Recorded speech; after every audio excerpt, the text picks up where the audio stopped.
초등, 중등, 고등 공부를 너무 못해서 낙제를 늘 받아왔습니다. 학적부에 이 아인슈타인 학생은 무슨 공부를 해도 성공할 가능성이 전혀 없음이라고 학적부에 쓰여져 있을 정도로 정말 수포자가 아니라 정말 희생 가능성이 없는 그런 학생이었습니다.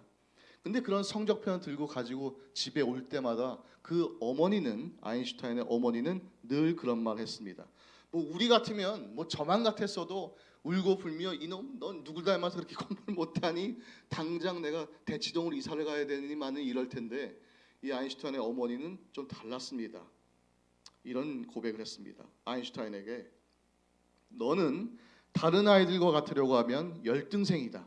그러나 다른 아이들과 다르려고 하면 너는 우등생이다. 너는 다른 아이들과 다르다.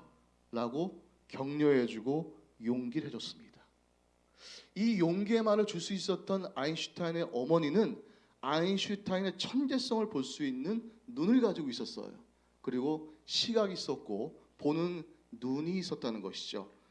본다라는 것은 그래서 굉장히 중요합니다. 그러므로 그 어머님의 격려에 힘입어서 아인슈타인은 위대한 역사적인 인물이 될 수가 있었습니다. 그래서 우리가 본다라는 말을 할 때 이 본다라는 말에는 귀한 뜻이 성경에도 있음을 볼 수가 있습니다. 우리가 흔히 세상 인생 살아가는 동안에 이 본다라는 의미를 해석할 때는 우리가 가지고 있는 지식과 또 우리의 경험을 가지고 본다라는 그런 말을 해석하기가 쉽습니다. 그러나 최소한 예수 그리스도를 구주로 믿고 천국에 대한 소망을 갖고 절대 희망, 절대 긍정으로 살아가는 우리들에게는 이 본다라는 것이 믿음이 수반되어야 된다는 것이죠. 믿음이 있어야만 보는 것이 보여지고 안 보이는 것이 보여지는 기적의 역사가 나타난다는 것이죠. 우리가 지난주 히브리서 기자를 통해서 히브리서 11장의 말씀을 나누었잖아요. 믿음은 바라는 것들의 실상이요 보지 못하는 것들의 증거다라고 분명히 얘기를 들었습니다. 그러므로 믿는 자들은 믿지 않는 자들이 보지 못하는 것을 보고 듣지 못하는 것을 듣습니다. 우리는 세상의 불신자들이 느끼지 못하는 것까지 느낄 수 있는 4차원의 영성을 가지고 있다는 것이죠. 자, 오늘 같이 봉독한 본문 민수기 13장은 이스라엘 백성들이 애굽에서 애굽한 후에 엑소더스 후에 시간이 좀 흐른 뒤에 이야기합니다. 430년 동안이라는 긴 세월 동안에 이스라엘 백성들은 노예 생활을 했습니다. 그러므로 이 머릿속에 마음판에는 노예 근성이 늘 있어요.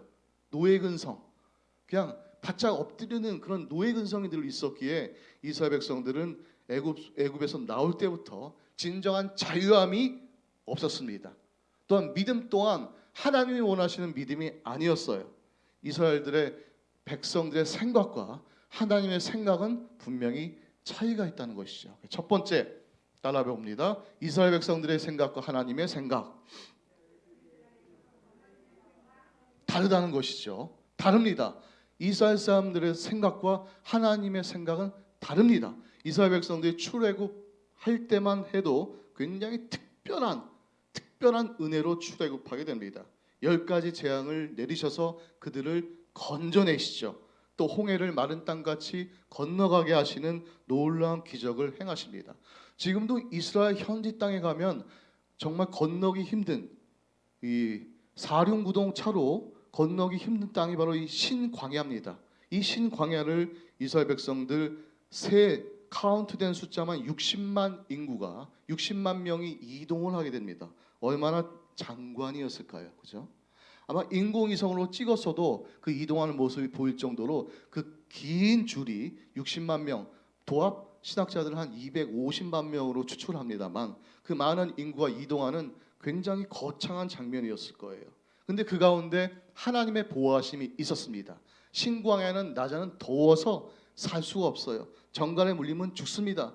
그런 척박한 땅에 햇빛을 가리는 구름 기둥으로 인도하시고 밤에는 또 기온이 너무 내려가서 추워서 얼어 죽는 사람이 생길 수 있는 그 신광야에서 하나님께서는 불기둥으로 지키시고 보호하심으로 이스라엘 백성들을 잘 인도하시죠.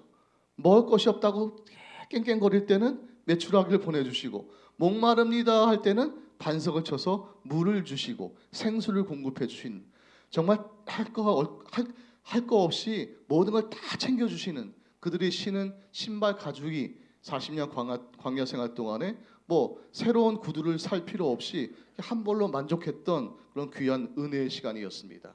그들의 길을 막는 악한 존재가 있을 때, 적군들이 있을 때 하나님께서 싸우셔서 이기게 하시는 그런 은혜를 더하십니다.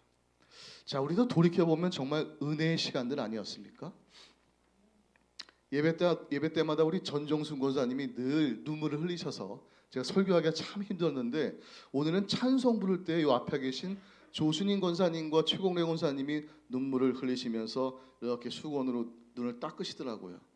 우리가 찬송을 부를 때, 기도할 때, 말씀을 들을 때 우리가 생각나는 것은 무엇입니까? 내가 그동안 지내왔던 그 순간들, 그동안 지내왔던 세월들, 그 수많은 고통과 아픔이 있었던, 또 만났던 모든 사람들, 일가 친척, 수많은 일들, 그 사건들을 통해서 한번 돌이켜보면 얼마나 우리가 험하게 살았는지요. 그죠? 제가 마이크 잡고 있습니다만 여러분들한테 우리 이기환 수의사님 나와서 마이크 한번 잡고 얘기해 보세요라고 하면 뭐 일주일 동안 계속 얘기하셔도 지나간 세월을 다 얘기하실 수 없을 정도로 많은 고통과 그런 시간들을 견디고 인내하면서 지금까지 오신 줄 믿습니다. 그 모든 것은 내가 잘나서 그런 것이 아니라, 내가 유별나서 그런 것이 아니라 다 하나님의 크신 은혜인 줄 믿습니다. 하나님의 인도하심이고 사랑하심인 줄 믿습니다. 사무엘상에 보시면 이스라엘 백성들이 왕을 세우겠다고 막 난리칩니다. 하나님께서 원하지 않으셨어요. 근데 이스라엘 백성들은 적들과 싸우다 보니까 리더가 없으니까 이거 안 돼. 뭐 사사 12명이 들어왔다 나왔다 했는데 만족하지가 못해. 우리를 통치할 수 있는 왕, 킹을 원했습니다. 근데 하나님은 원하지 않았어요. 내가 왕인데 구태 왕을 또 세울 필요가 있겠느냐. 근데 이스라엘 백성들은 원했고, 하나님은 그 이스라엘 백성들의 요구에 허락하시고, 이런 마음도 있으셨을 것 같아요. 저라면 그래, 왕 세워줄 테니까 어디 고생 좀 해봐라 라는 마음도 있으셨지 않을까라는 생각이 듭니다. 하나님께서는 졸라대는 이스라엘 백성들에게 허락하시고, 그 허락하심을 통해서 뭔가 깨우침을 우리에게 주고 계십니다. 그러므로 여러분들도 동일하게, 제가 아까 말씀 109절 선포할 때 말씀드렸죠. 일주일에 409절 말씀을 선포하게 되면 가장 싫어하는 존재가 마귀 사탄입니다. 그럼 우리에게 고통과 시험이 다가올 수 있어요. 근데 그 단계를 딱 넘어가게 되면, 보릿고개 깔딱고개 딱 넘어가게 되면 좋은 일이 있듯이 안 좋은 일 다음에는 좋은 일이 큰 풍성함을 우리에게 다가옵니다. 욥의 경우도 마찬가지입니다. 욥은 자신이 왜 고통받는지 몰랐어요. 그러나 고통을 이겨냅니다. 친구들이 찾아와서 뭐라 해도 그냥 가십거리로 떨쳐버리고 굳건하게 믿음을 지킵니다. 아내가 얘기하기로, 여보 당신 미쳤네. 지금 애들 다 죽고 재산 다 잃어버리고 지금 당신도 몸에 그 욕창이 나서 간지러서 기와장으로 벅벅 긁고 있는데 어디 하나님이 살아계셔? 하나님을 욕하고 죽는 게 나아 라고 할 때 아니다라고 욥은 믿음을 지키지 않았습니까?